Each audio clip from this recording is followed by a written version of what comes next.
welcome to another edition of Maximum Growth Live. I'm one of your hosts, Jay Ruane, the CEO of FirmFlex, social media marketing for lawyers, as well as the managing partner of Ruane Attorneys, a civil rights and criminal defense firm in Connecticut. And with me, as always, coming to me from the jungles of the Amazon, because that's what it looks like you're at, Seth, is my friend Seth Price. Seth is the founder of Blue Shark Digital, an SEO firm for lawyers, as well as managing partner of Price Benowitz, your South Carolina, D.C., Virginia, Maryland.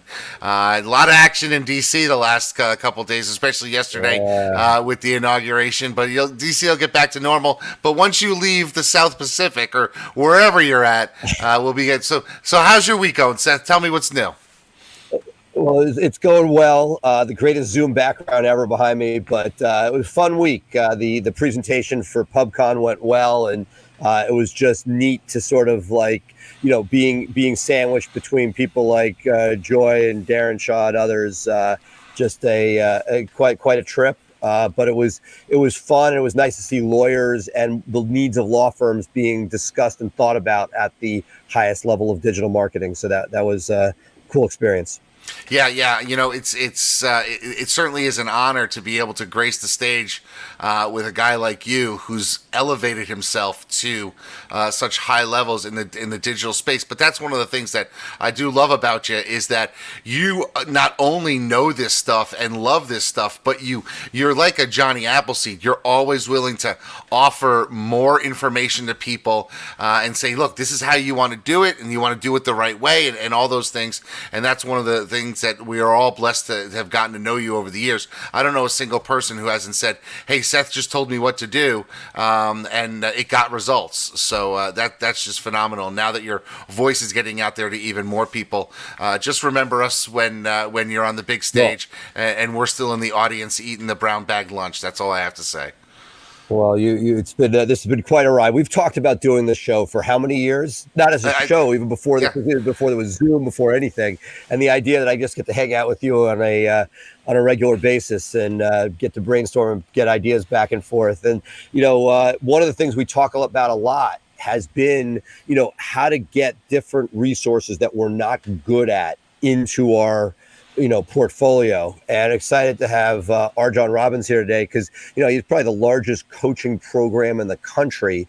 And two of the areas that I'm sort of fascinated by are the fractional CFO, fractional COO roles. And a lot of people always are talking to us as we have done this show about where do you put your resources early on, knowing that you only have finite resources, and that when you're in the process of growing, before you can have your own ops guy or your own finance person, how do you put those pieces in place? So I'm excited. I think this is going to be a great discussion of somebody who thinks very differently than you and I, and how he's put together a program that has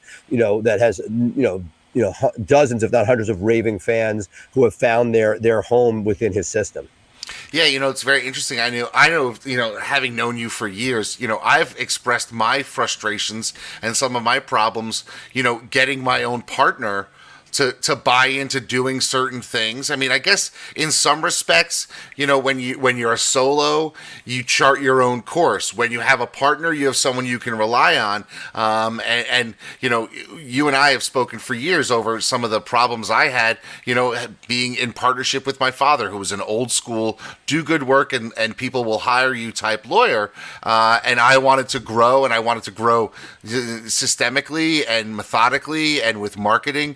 And that was the antithesis of everything that he believed in. And so it was a constant battle. And had I known about an organization, when I hung my shingle in 2000, something like How to Manage didn't exist. There was really nothing out there for lawyers who wanted to do what they're doing now. I mean, now we're in a position where there's so much more. And the same for you. There really wasn't a resource to go to. And so you wind up being a blind man, I guess, in a dark room, just sort of feeling it out, trying to figure out what you got to deal with next, and it's always a challenge. And now there's so many resources out there, and it was amazing that you were able to connect with Rjon and bring him on. No, and look, what I love about what we're doing over the course of these first weeks of 2021 is the idea that there are resources out there, that you're not alone. And while there are support groups, and there's, I love the Max Law community, I love the Guild, knowing that there is stuff that is right for every person out there, and trying to just open people up to the way that different people think about it, I think is really valuable. I'm gaining a lot as we sort of think and grow with each of these people. It's just fascinating to watch how they have, looked at scaling and working on people's law firms from the outside. Awesome. So what we're going to do now, folks, is we're going to take a quick break. You'll hear from our sponsors, and we come back, we'll have the Maximum Growth Live interview with Rjon Robbins from How to Manage a Small Law Firm. We'll be right back.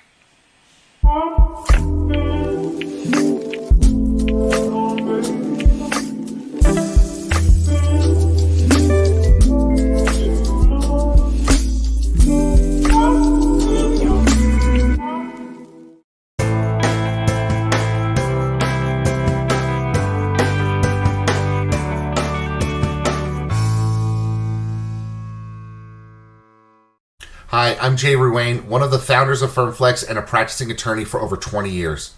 Anyone who knows me knows how my firm runs on the systems we create, and it has allowed us to flourish, even in tough times. I spent years and hundreds of thousands of dollars until I finally figured out a way to engage my audience and drive top-of-mind awareness with social media. And what did I do once I figured it all out? I built a system for it, and now you can put that system to work for you. You see, we took the hard part, creating the content and finding the images, and made it foolproof. Every day you will have curated social media topics to post designed to make your firm constantly remind your audience about your firm, what you do, and how you can help. And the best part? You don't even need to hire a dedicated social media person to do this for you. In fact, you don't even need to hire anyone new. We designed the system to make it easy for you to delegate to your receptionist, assistant, or paralegal and have them execute solid social media for you in just 5 minutes a day. It's like having a content writer, researcher, and graphics designer at a fraction of the price it would cost to hire in-house. Sign up today for the Social Super System and start building your brand where your clients already are, on social media. In this world today, if you want to grow your business, you want to grow your firm, you want to take on more cases and make a bigger impact, you have to have a digital blueprint.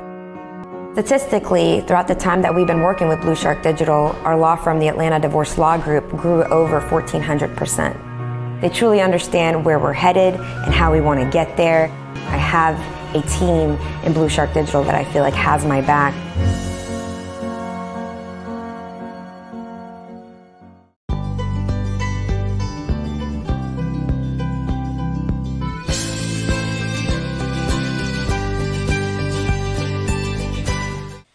Rjon, great to have you here. The first thing I had to ask, this does not look like a Zoom background. Where are you? This is not a Zoom background. We are hosting our first live quarterly meeting for our members since January of 2020.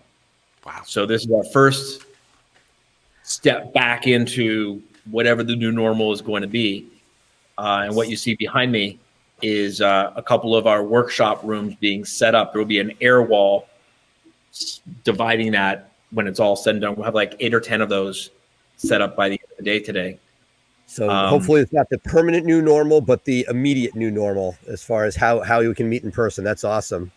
We're taking an event that normally has 400 to 500 law firms in one big room and chopping it up into like 20 little rooms. You've seen the inside of so many law firms over the years, and you've worked with many lawyers. What do you see normally as the missing component that the lawyer, you come to, you go to law school, you come out, you're ready, you're ready to hit the ground running. But what do you see as the deficiencies, and what do you see as generally the strengths that people should be building upon? Across the board? I know it's different for every person, but just want to start you off generally as far as what you see in your perspective on working with lawyers.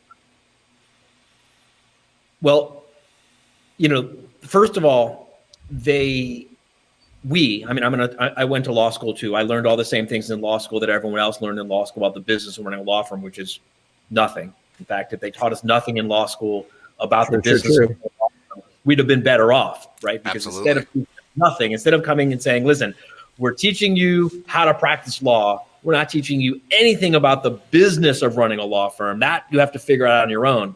We'd be better off than what they tell us, which is implicitly, if not explicitly, just be a good lawyer, and somehow the magic law firm management elves will come along and take care of the business of the law firm for you, which of course sets lawyers up to have this huge complex when the marketing isn't working. Oh, it must be I'm not good enough lawyer. Otherwise, the magic law firm management elf would reward me with good marketing. When the sales isn't converting, when the processes and systems and procedures don't just magically appear overnight by themselves, when the staff doesn't show up recruited, hired, trained, onboarded, managed with key performance indicators and metrics. Oh, that's because I'm not a good enough lawyer. When the financials aren't under control. I could go on and on and on. But the short answer to your question is, what's the number one thing that I see missing? Lawyers buy into a false premise. And the false premise is that there's an or when there should be an and. Is it a profession or is it a business? Take out the word or, put in the word and. It's a profession. The practice of law is a profession. And also, the business of the law firm is a business. And, you know, the world's greatest lawyer is going to just be the smartest person in the room with nothing to do and no clients if you don't put a business underneath him or her to support and elevate to help them be the best lawyer they can be. So the number one thing I would say is they buy into the false premise of the or when really it's an and. Jay? So, you know, you're really preaching to the choir with Seth and myself about that, because, you know, we understand that we're both, and as well as you are, John, we are all attorneys by profession, but we're legal service business owners. And I think that's one of the things that people need to do. A lot of people come to the how to manage foundation there, and they're lacking a lot of pieces of that puzzle. If you could speak to the people out there who haven't joined How to Manage, who are really sort of fumbling around, what do you think is the one thing that they need to embrace right away and learn a skill? What's the one skill they could say, if I don't know anything else, I have to know this in order to get me on the right path towards success as a legal services business owner? Is there one thing that they should really make sure that they know as a foundation? Can I answer that differently depending on how they're situated? Absolutely. We love depends answers. Yeah. Seth's the king of them. No. This isn't a depends. I'm going to give one answer for if they have staff, and I'm going to give a different answer if they don't have staff. Okay, cool. The one thing to do, if they do have staff or don't have staff, the number one thing to do is write down your definition of what a successful law firm is. The law firm is a business. The business is supposed to work for you. You're not supposed to be a slave to the law firm. You're not supposed to be a slave to your business. Your business is supposed to work for you. You want to have a successful law firm. I've never met anyone who says I want to have an unsuccessful law firm. But it's really interesting what happens when you ask a lawyer who says, I want to have a successful law firm, and you say, great, you know what? We're lawyers. We know the first thing you do when drafting a contract is you define all the terms, right? Define success. How are we going to know if your law firm is successful or not? Now, I've done this with literally tens of thousands of lawyers over the years. And I have found that everyone that I talk to, when we really drill into it, success generally is defined by three criteria: financial, personal, and professional. Financially, how much net income does the business need to give you? How much total owner benefits That's your W-2 salary, your K-1 profit distributions, and all the expenses that hopefully you're running through the business if you have a good tax strategist advising you. How much total owner benefits does the law firm need to give you for you to live the way you want to live? Not the way you'll settle for, not for what you'll put up with, not based on everything you can do without, but how you honestly, genuinely, sincerely want to be living. Financial success, personal success. If you make millions of dollars, but it ruins your personal life, and you have no time to invest with your family, you have no time to enjoy the fruits of your labor, you have no control over your time either, I don't consider that to be a successful law firm. I don't consider it to be a successful law firm if it merely generates a lot of financial rewards. It also has to give you a life. It's supposed to work for you, right? So what is your definition of personal success going to be? How are we going to track that? How are we going to measure that? How are we going to know if we're heading in the right direction or not? And then, of course, professional success. You know, we all use our firms as a way to express a point of view or to express an idea. The firm is a reflection of who we are. It's supposed to stand for something. We're using our law firms, we're using our professional services firms to make a positive impact on the world based on who we are and how we see the world. And this is how the world can be and should be. How are we going to measure that? Ultimately, professional success is what gives lawyers the most satisfaction. But if you don't have personal success and you don't have, it's like you could have a long list of very important things to accomplish in the day, but the first thing on your to-do list had better be get fuel or charge up your Tesla, because if you run out of fuel, nothing else is going to happen. If you don't have enough financial success and if you don't have enough personal success, you're never going to achieve the professional success that everyone likes to talk about. So that's what I would say to everyone, whether you got staff or not. And all you need, I mean, the only technology you need is a pen and a piece of paper, right? To write down using these things called words, right? Use words to write down your definition of the word success. If you can't do that, then maybe you got to go back to law school, because I mean, that's basic skill that all lawyers have, which is why it's kind of inexcusable that there's lawyers who run around out there, they spend their whole careers and they never take the time to think through what's my definition of success going to be. And because of that, they're untethered. There's no we don't have a criteria to judge whether this is a good idea or a bad idea, because we don't have any definition to judge it by. And if they have a staff, keep using that pen and keep using that piece of paper and write down your systems, write down what you want, write down what you think, you know. I love hearing that word system, Seth. Yeah, I know you do. It gets you very excited. This is how most players do it, right? There, you should know what to do. And if you don't do it exactly the way I have in mind, I'm going to scream and yell. Now, to a certain extent, people start, and they're before we even get to some of the outsourced resources that are available. What are when you see somebody? Let's take somebody. A lot of our audience are sort of beginning of this curve. What do you see as some of those first key hires that will give you the bandwidth to allow you to focus on those three things rather than just being on the hamster wheel? What do you see as sort of the first couple key hires, crowdsourcing what you've seen work over time? So I have worked with, these are documented facts, tens of thousands of law firms, no exaggeration. This is all I've been doing for 20 years. Like, outside of the world of small law firm management and growing small law firms, there's a million things I know nothing about. Within the world of managing and growing high-performance, successful small law firms, I know everything in the world there is to know about this much of the world. Outside of this little thing, I know nothing. So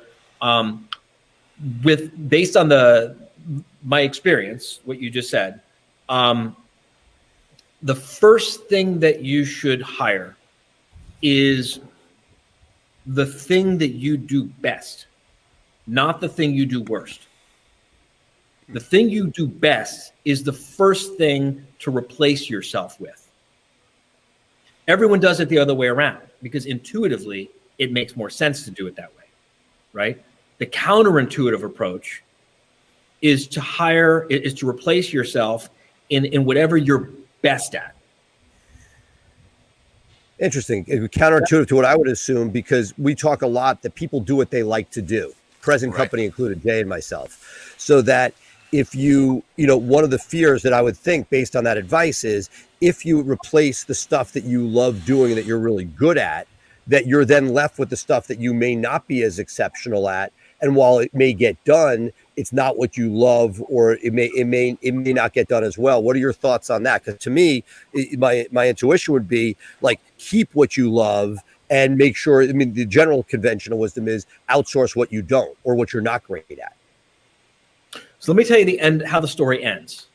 Okay. Right? The end of the story is if you do it the way I'm suggesting to do it, you get to wind up doing only the things you love doing. And you don't ever have to do the crap you don't like doing. And your business works for you. If you give away in the beginning all the things that you're terrible at, and you just hide out in the little corner of the stuff you love to do, that story ends with you on a hamster wheel, never getting off of it. Assuming that's the production of the work. So if you happen to be and geek out on marketing like Jay or myself, you have a chance of doing certain things. Does it depend upon what that area that you love doing is? Hold on, Seth. You and Jay did exactly what I'm describing. You're just at the end of the story, which is why you now get to reap all the rewards and do all the fun stuff you love to geek out on doing, right? So, but you asked me, what should someone do when they're at the very beginning of this process of growing a law firm, when it's just them by themselves? Okay. Right? First thing to do is take the thing that you're best at and replace yourself. Why? Because number one, you know how to supervise it. You know how it's supposed to get done. You can spot check it. You can hold people accountable for it, right? If you hire someone, you know whether they're good at it, whether they're not good at it. You can spot check the work. You can hold them accountable. They can never hold you hostage, right? Yeah, because if they leave, you can step right in because you can do that stuff. Exactly. Whereas for us, numbers were always the bane of our existence. So that, again, it was whenever that bookkeeper left over the years, it was like the worst day of the year, because all of a sudden you'd have to be like you didn't have enough of an infrastructure built in. So you're saying is for the stuff scale that first. The stuff the stuff you're really great at, replace yourself first. Then you start shoveling the shit on the stuff that you hate doing, and you figure it out. And in the process of figuring it out, you document some policies, you document some procedures, you document some checklists, you document how you want it done, so that when you hire someone, and by the way, since you hate it so much, you're not lollygagging around. You're on a mission to get it documented, systematized, and off your back. On the other hand, if you're just hiding out doing the stuff you love to do because you love doing it so much and you're so great at it, you never want to get that off your back. You love it. It's your comfort zone. Meanwhile, everything that's going on to run the business, you don't know how it's being done. You don't know why it's being done. You are being held hostage by everyone on your team because you don't know anything about it. Look, Zig Ziglar said, if you want to get conventional results, do what everyone else is doing. If you want to get conventional results, do what is conventionally done. The average small law firm in this country grows at, you know how fast the average small law firm grows in this country? Growth rate, gross revenue? Either of you know? No idea. 5% per year. Wow. AmLaw 100, AmLaw 200, they grow at 2% per year. Our members are growing at 30 and 50% per year, year on year on year on year on year. If you want to grow at 5%, then just do the things you love doing and, delegate, which is really abdicate all the rest to other people. And you are abdicating, because if you don't know how to do it, you can't delegate it. You can only abdicate it, right? You want to get 5%. If you want to go from 100,000 a year in revenue to 105, and go from 105 to 107, and go from 107 to 112, and go from 112 to 115. I mean, 20 years from now, you might finally have a financially successful law firm.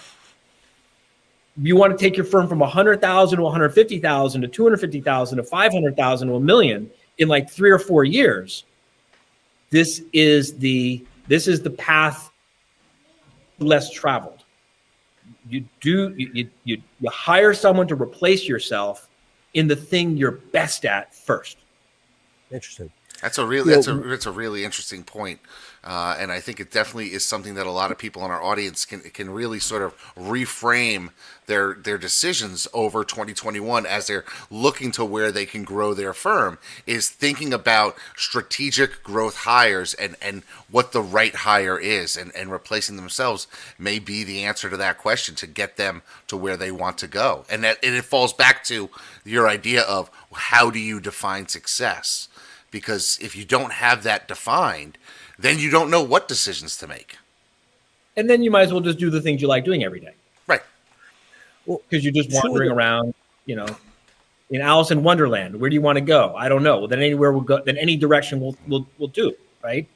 We're using the word replace, and I want to make sure that everyone understands. When I say replace, I don't mean hire helpers to assist you.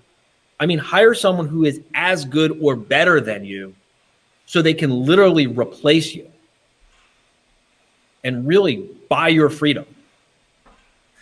One of the things I'm a big fan of is putting an org chart of where you want to be and figuring out what you eventually need to fill in. And I feel like one of the assets you guys have done a nice job with is putting together a fractional CFO, fractional COO program, et cetera. You want to talk a little bit about sort of the impetus of that and how that's developed? Because it seems like it's one of those things that there's so many things that you need, but if you picked one and hired a person at the market rate, you would drain your resources and sort of stymie your growth. So you've put something together. Yeah. And Seth, I can talk to this because about 10, 15 years ago, I hired a fractional CFO who had no experience in the legal space, and I spent a ton of money and got no value from it. None whatsoever. So I'm really interested in the answer to this question. So what exactly is the question you want me to answer? We'll just discuss the development of the fractional program that you have, which is one of the things that people sort of associate with how to manage, very positively, that there are these opportunities to leverage talent that you could never afford independently, but that leveraging them as a collective really allows people access to talent that allows them to grow in a way that they couldn't grow otherwise. Right. So how far back in the story do you want me to go? If we go at 45 or 78, as far back as you want to go. Okay. I went to law school. I told you that I learned all the same things everyone learned in law school, nothing. I had my own law firm. It was a disaster. I didn't know anything about the business of running a law firm. To make a very, very, very long part of this story short, I ended up getting recruited by the Florida Bar Law Office Management Assistant Service. Why did they recruit me? They recruited me because I called them so many times, and I religiously implemented what they told me to do, and things got better and better and better. And I said the right thing to the right person at the right place at the right time. And he said, how about coming to work for me? And I went and I became the first lawyer in the history of the state of Florida to become a small law practice and management advisor with the Florida Bar. Still today, the only lawyer in the history of the state of Florida to serve as a small law practice management advisor. In that role, I basically split my time 3 ways. One is I went out on disciplinary investigations when a lawyer had violated the bar rules because of a law firm management problem, which 54% of bar grievances filed nationally originate as an avoidable law firm management problem, FYI.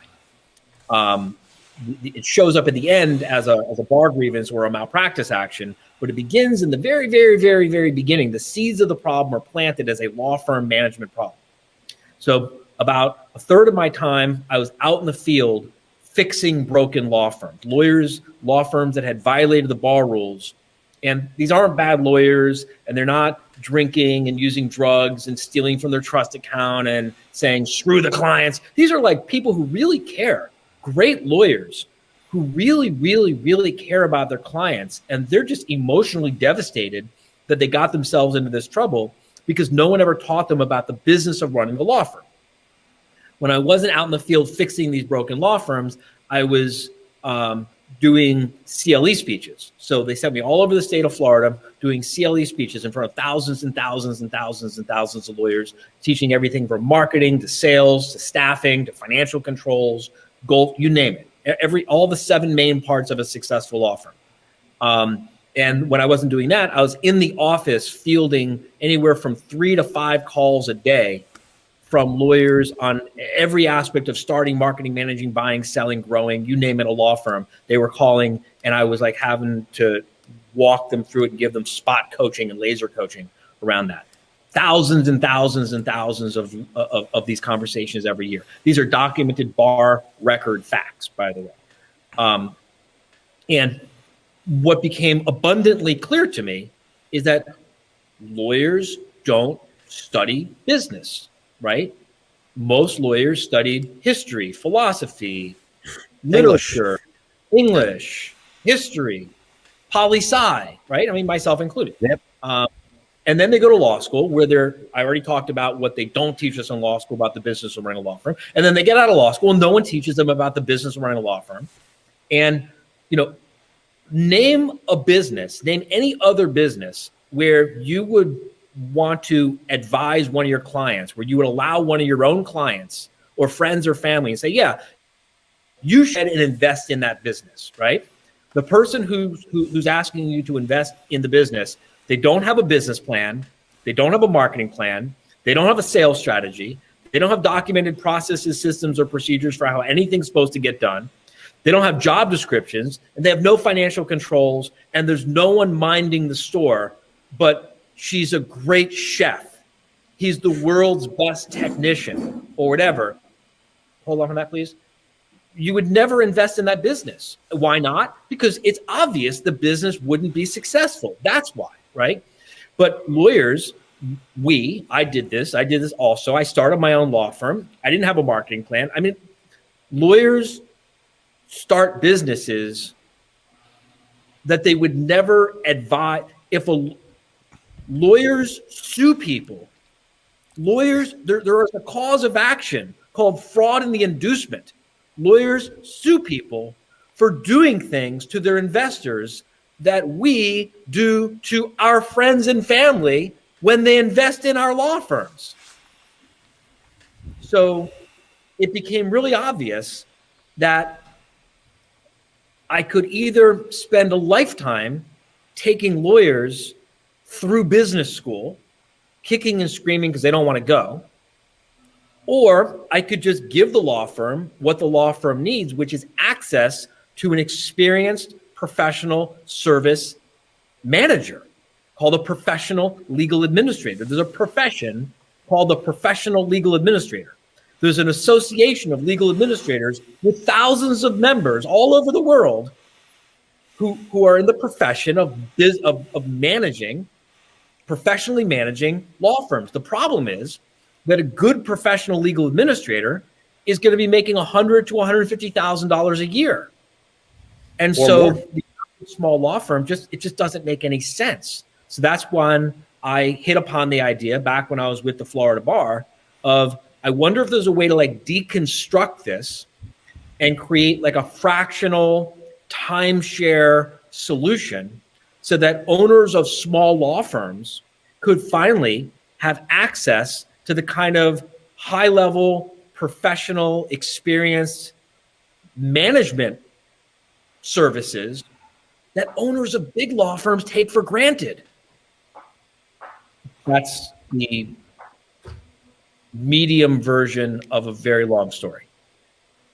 That's really, yeah, it did for me, Seth. Now I have a bit of follow-up question when you talk about it. Now your organization, How to Manage, has been around now for 16, 17 years now, right? You started, I think your LinkedIn says you started 2005. I've been doing this for 20 years. Okay. How to Manage a Small Law Firm. We have 80 full-time employees as of January 2021, just to put this in perspective. We manage over 450 law firms in all different practice areas all over the country. We have 80 full-time employees. I've been doing nothing but law firm management, growing law firms since 1999. Okay. So this business has been in existence for 10 years. Okay. So in those 20 years, right, how do you see the legal economy has changed or matured since you first started out in this business? Do you see that there's a lot more business-minded lawyers? Do you see that there are fewer business-minded lawyers? Okay, let's talk about that. First of all, these are great times for solo and small law firms, with only better times in the future. This is a great time to have a solo or a small law firm. We could do a whole other interview. I could spend hours talking about why, but very, very encouraging time to be running your own small law firm right now. Changes.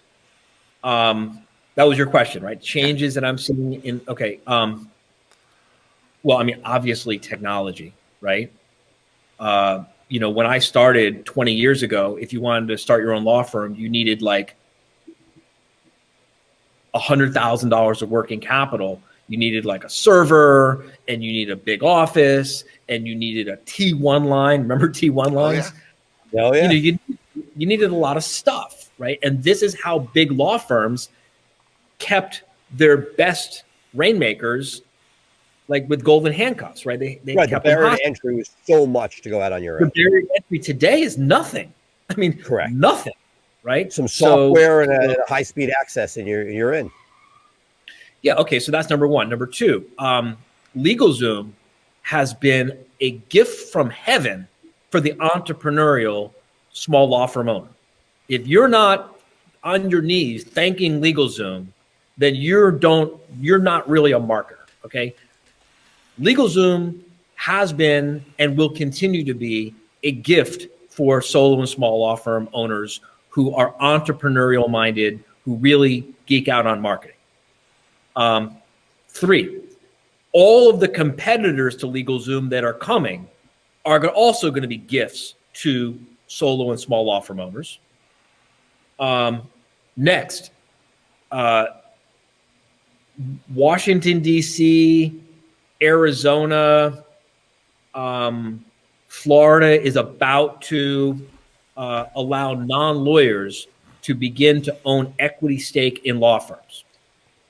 That is going to destroy big law firms. It is going to just decimate big law firms, and the small law firms are going to feast on their crumbs. I'm sorry? Why is that going to decimate the big law firms? Because you're going to get private equity that's going to come in and buy them up and merge them and consolidate them and start running them differently and doing all kinds of different things. With a business mindset, not a firm administrator mindset. Meaning not a bunch of lawyers voting on stuff, but with one person with profit margin as the one benchmark. Right. So what's going to happen is the best run big law firms are going to become even bigger, even better. The badly run big law firms, which is a lot of them, are going to completely fall apart. And when they rip these, when they tear this apart like this, the crumbs, hundreds of millions of dollars of crumbs, are going to fall down, and small law firm owners are going to be able to feast on it for at least a decade. It's going to be phenomenal. On the other hand, I mean, unfortunately, I should say, still the majority of small law firm owners are still hung up on, is it a business or is it a profession? Right? I don't have a business, a law firm. Why should I have a business plan? Why do I need a marketing plan? Why should I have key performance indicator? Right? And they're going to get left behind. The gap between the best run law firms and the worst run law firms is going to become, I mean, we're already seeing it with this pandemic. Our members, we've got a record number of our members who have had record year in 2020. I mean, we've had 20 something law firms that broke the $1 million barrier, solo lawyers, single shareholder, small law firms for the first time in 2020. And that momentum is just going to carry them, precisely because there's so many law firms that when the pandemic struck, they didn't have a written business plan. They didn't have a marketing plan. They didn't have a sales plan. They didn't have financial controls. They didn't have a clear definition of the word success. They didn't have access to anyone to help guide them and advise them, whether it's how to manage a small law firm or anywhere else. And as soon as the waters got a little choppy, they fell apart and like basically forfeited the game to those of us who stayed in it. You know, one of the things that interests me is that you are able to look into so many law firms and you see them grow from pure infancy into solid, substantial, well-run legal operations. And I'm curious from your perspective, as someone who went to law school and interacted with a lot of law firms in your role in Florida and in the years, as you've looked in over the last 5 years and seen some of these niches that people have come to you and helped you grow and help them grow those niches, do you see some verticals as being the opportunity exists within a vertical for some explosive growth that, you know, people who are looking, you know, I'm a PI or I'm a family lawyer or I'm a criminal lawyer, they think along the traditional lines. Do you see any areas where there can be some explosive growth that people might say, you know, I'm in this area, maybe it's time to cast off all the lines and really go all in on a particular niche? Is there anything that jumps out at you as a way for law firms to grow over the next decade in niches that you wouldn't otherwise have thought about until today? That's a great question. The answer is yes. But we have to first go back and revisit and know our history, right? It's like with us saying, if you don't know your history, you're bound to repeat it, or you're doomed to repeat it. It's amazing. You got to know the history of the legal industry, right? Lawyers have been starting, marketing, managing, growing, successful law firms for, you want to guess how long? 100 years. Over 1,000 years. The patron saint of lawyers died 500 years ago. He wasn't the patron saint of lawyers because he was the first lawyer. Lawyers and practicing law and law firms was already a well-established profession when the patron saint, St. Thomas Aquinas, was born, lived, and died.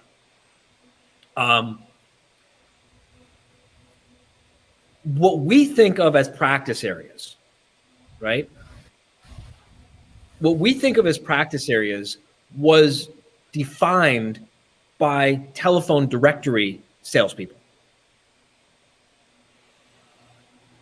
A for apple, B for banana, right? P for personal injury, F for family law, D for I for immigration. I mean, this is where practice areas came from. Okay, so let's just get clear on this. These are completely arbitrary boundaries and lines that were put on a map, drawn in sand with a stick by salespeople of old-fashioned telephone directories. All right. So the answer to your question, Jay, is that the opportunity is to stop defining your niche by the kind of work you do. I do family law. I do immigration. I do bankruptcy. Stop defining your niche by the kind of work you do and start defining your niche by the kind of person you serve. That's an explosive opportunity. The lawyers who begin defining their niche by the kind of people they serve are going to build communities of prospective clients, current clients, and former clients who all have that in common, however they define it. And then they will be able to curate those, the legal needs, the accounting needs, the insurance needs, you name it, for those people. So how to manage a small law firm, for example, we've got we got a specific type of person that we work with. We work with all different practice areas, but a specific type of person. And if you come to one of our live quarterly meetings, you'll notice they're all kind of, some are black, some are white, some are Asian, some are Hispanic. We got about a 50-50 split between men and women, gay, straight, tall, short, but they all have kind of a unique perspective on the world. They all tend to be entrepreneurial. They tend to be the kind of people who really embrace personal responsibility. They're unapologetic about wanting to make their own lives better by making other people's lives better. They understand that the law firm works for you. You're not supposed to work for your law firm. There's a certain philosophy. There's a certain point of view. There's a certain sensibility that they all have in common. And because they all have that in common, they all have a similar set of opportunities and they all have a similar set of problems. So we have 450 of these law firms who all have a similar set of problems, who have a similar set of opportunities. And that's why we're able to spin off all these other businesses so quickly. I mean, during the pandemic, I started a direct response video marketing business with no website, with no name for it. I started it literally by sending a text to some of our members and said, hey, I have an idea for how to pivot during the pandemic. Will you come and let me experiment with you? And we have $1 million business now. That's awesome. Just that. So the law firms that start to define their niche by the type of people they serve, rather than the type of work they do, are going to have an opportunity for explosive growth. Let me follow. This brings me to, I know our time is getting near, and what you talked about is something you and I have talked about offline, but I'd love to sort of, I think Jay would be really interested in, which is, what are the things, so we talked about people as they're starting their firm, so people with more advanced firms where you have resources. One of the things that I'd love to see you do is you created an infrastructure so that you can do that. You can pivot and open things. This is stuff that Jay has all these great ideas, but by putting a management team in place, when you get to that point, you've been able to do stuff and continue to sort of have different divisions that can roll out over time. Talk just a little bit about how you set that up, because something that, as a guy who started a second business as Jay has, I love the idea that once you have that infrastructure in place, an idea like a video division can pop up with speed that you could never dream of if you were starting flat-footed. Jay, was that your question, or do you want to add to that? Yeah, that was pretty much the question. That was almost identical to the words I would have used. So yeah, that's great. Let's find out about that. All right. Can I curse? I don't know your audience. Absolutely. Sure. Let me tell you, I fucking hated my life for a couple of years as I was building this business. I shoveled so much fucking shit. It's unbelievable. All right. I didn't get to do hardly any of the stuff that I love to do in the beginning of this business, right? I took all the things that I was best at and I gave it to other people. And then I got down and just shoveled shit and built processes and systems and procedures so I could get rid of that and never have to do it again. Why did I do that? I did that because I started off with my definition of a successful business. I had a clear, and listen, looking back at it, it was all wrong. But at the time, I had a clear North Star. I knew what I was trying to achieve financially. I knew what I was trying to achieve personally. I knew what I was trying to achieve professionally. I had a strong motivation. I knew why it mattered to me. It mattered enough to me that I was willing to live for a few years the way most people aren't willing to live, so that I could live for the rest of my life the way most people can't even imagine getting to live. I mean, if I told you how I get to live my life today, a lot of your viewers literally would think that I was just the biggest bragging asshole they ever saw. I live so much, like I couldn't have even imagined living the way that I get to live today back then. And it's all because I built the systems, I built the processes, I built the procedures, and then I could give them to other people. Because here's the thing. You guys geek out on stuff that I hate. The stuff you guys love doing, Seth, I mean, you love, what's some things you love? You're at Blue Shark. I love marketing. I love building, websites and optimizing them and getting people to find them who have never heard of them before. That's what drives me. Oh my God. I fucking hate that. I hate doing that more than I can even explain. I hate that, right? Good news, because I was willing to do it for a little while.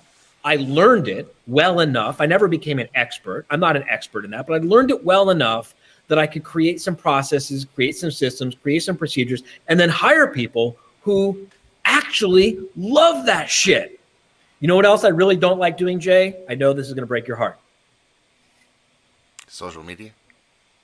I hate documenting processes and procedures and systems. That wiki that you've created, that sounds like torture to me, right? But I did that kind of thing, badly I might add, but I did it well enough so that I could afford to hire people. I did it well enough so that it worked well enough so that I could afford to hire someone who could do it. And now I've got a team of people who love that stuff. They love it. I hate it. I should come work for you. They love it. They're great at it, right? But the point that I'm trying to make is you build your team by systematically replacing yourself, not by holding on to the things you love doing the most. Now, the end of the story I mentioned earlier is that once this is all done, then you get to go back and just do the things you love doing. I turn down, I don't do private consulting anymore at all. I turn down speaking engagements. I turn down VIP days. I turn down stuff today that 10 years ago, 5 years ago, I would have crawled over broken glass to get those things. Now it's like, respectfully, no thanks. I don't like doing that. Because I've created that opportunity for myself. And this is exactly the same thing that you can do with a law firm. It's the same thing we do with all of our members.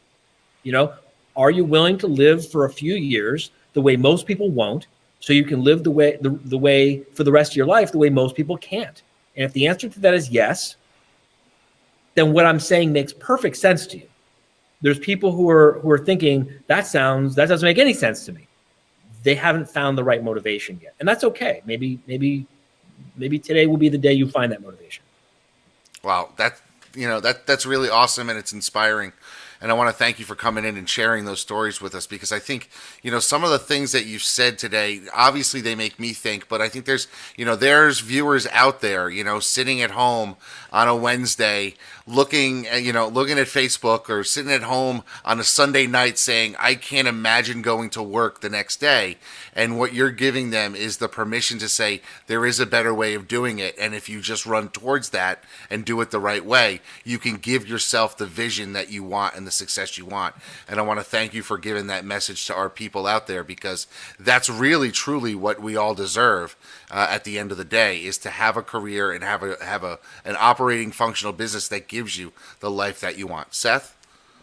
No, it was great, and appreciate it. I excited to see the first conference back and get your feedback, because as you bring people together, we can't wait to be out there and interacting with people. And glad that somebody is at least test the waters and see how this goes. I'll come back and I'll report how this goes. We got a whole COVID testing clinic built downstairs in this hotel, like a VIP thing we set up for our members. And I want to thank both of you, because there's thousands of lawyers who will watch this who never heard of me before, who may decide they never want to hear of me again, and that's okay. but I'm not everyone's cup of tea. I get that. But hopefully, because you both built successful businesses that now work for each of you respectively, and that gave you the freedom to pursue this project, hopefully this will give some lawyer out there an idea, an insight, an aha moment, inspiration, whatever, that can change his or her life, and they'll build a successful law firm by helping other people, because that's how you build a successful law firm, by helping more people. So thank you both. I love it. Absolutely. All right, folks. We've got Rjon Robbins with us. Thank you so much for being with us, and we'll be right back with another portion of Maximum Growth Live.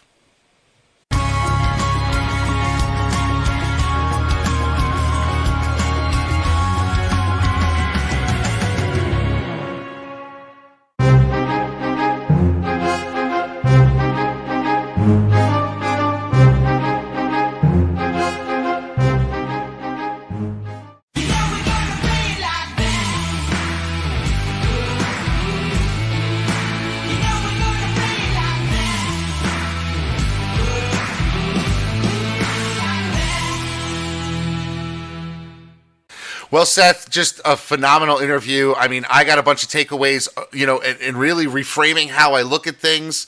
I just, there's a lot of good stuff, what I have to say, in the last 40 minutes or so. What are your summer takeaways?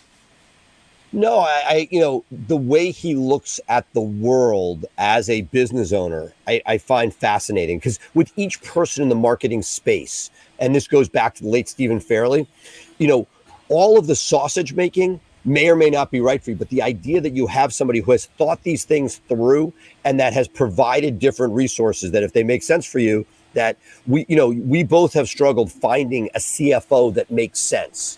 When you get people from outside the legal space, more often than not, it blows up. There's just too much of a learning curve. And so the idea that somebody has deconstructed the law firm and provided those resources, fascinating. And it just, excited to, get feedback from our audience. Some of our audience and raving fans and past guests are people that have been part of that process, and just curious to see how our audience views that philosophy towards helping people build and scale their firm. Yeah, really good stuff. And I could sit here and ramble on about all the wonderful takeaways that I have. I'm not going to do that, because I think, after going through this whole thing, I just want to sit and digest it. And maybe we could talk a little bit about the takeaways from the first 3 weeks of these coach interviews on Tuesday, because I think there's a lot of similarities that we can find between the three of them. Obviously, defining your vision is one of them. But one of the things that we keep hearing about, Seth, is systems. And my love for systems. And I wanted to invite all of our listeners and all of our viewers to join a new Facebook group that I created in the last 2 weeks, along with Seth, and a couple other people have already joined it. But it's called Systemizing Your Law Firm for Growth, and it just allows us to really exchange systems. So if you're on Facebook and you want to join a group where all we talk about is systems, please join us. Enjoy the systems that I'm putting out there regularly. We'll help you develop the systems that you need. No other talk, not about referrals, not about areas of law. It's just about systemizing your firm, and that's what we're going to focus on. So I invite you to do that. But Seth, we've gone long. We're getting back into our summers where we start going long with this stuff. So I got to wrap us up and let it go. But I want to thank you for being with me this week. He is Seth Price from Blue Shark Digital SEO for Lawyers, as well as Price Benowitz. And I am Jay Ruane of FirmFlex, your social media marketing agency for lawyers. And we are Maximum Growth Live. Thank you for being with us, Seth. Any final words? No, have a great week. It's a new dawn, a new day for the country, and take that same energy and excitement and hopefully drive your firm the same way. Absolutely. Okay, folks, we'll see you on Tuesday. Bye for now.